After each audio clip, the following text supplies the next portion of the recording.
नमस्कार, आप देख रहे हैं न्यूज 24/7 इंडिया। मैं हूं आपके साथ सपना मदेशिया। चलिए शुरुआत करते हैं आज की कुछ खास खबरों से। मध्य प्रदेश विधानसभा के मानसून सत्र के दौरान आज प्रतिपक्ष नेता उमंग सिंघार के नेतृत्व में कांग्रेस विधायक दल ने नीट पेपर लीक छात्रों पर बर्बरतापूर्वक लाठीचार्ज तथा लोकसभा में नेता प्रतिपक्ष राहुल गांधी के साथ हुई पुलिस कार्रवाई के विरोध में विधानसभा परिसर में काली पट्टी बांधकर प्रदर्शन किया।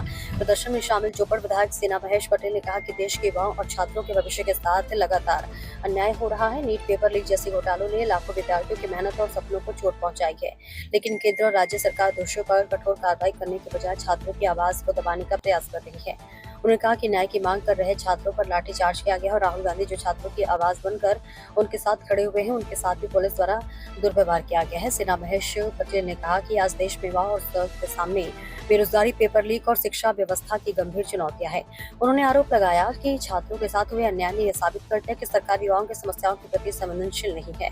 साथ ही उन्होंने कहा कि कांग्रेस पार्टी छात्रों के अन्याय के साथ न्याय और अधिकारों की लड़ाई सदन से लेकर सदन तक, सड़क से लेकर सदन तक मजबूती से लड़ती रहेगी। राहुल गांधी के साथ हुई घटना और छात्रों पर हुए अत्याचार की कांग्रेस पार्टी कड़ी शब्दों में निंदा करती है। अंकित सोनगरा की रिपोर्ट। मैं पूरे कांग्रेस और विपक्ष के नेतृत्व में माननीय उमंग सिंघार जी के पटवारी जी के नेतृत्व में, हरीश चौधरी जी के नेतृत्व में जिस प्रकार से हम काली पट्टी बांध के हम आज विरोध प्रदर्शन कर रहे हैं। ये विरोध प्रदर्शन इसलिए किया जा रहा है कि कल जो हमारे राहुल गांधी जी के साथ में पुलिस किस प्रकार से घसीट के ले गई है। देश में आवाज उठाने का अधिकार सबको है, लेकिन उन युवाओं की आवाज बनकर हमारे राहुल गांधी अगर उनके धरने पे बैठे थे तो सिस्टम इनका जिस प्रकार से चरमरा गया है। सिस्टम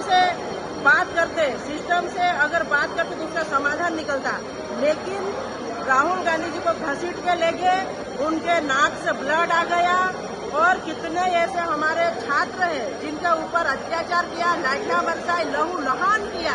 और ये जो सिर्फ ये राहुल गांधी को नहीं घसीटा, पूरे देश के छात्रों को घसीट के ले गई दिल्ली की भाजपा की सरकार। ये पूरे देश के बच्चों के साथ अन्याय किया दिल्ली की सरकार।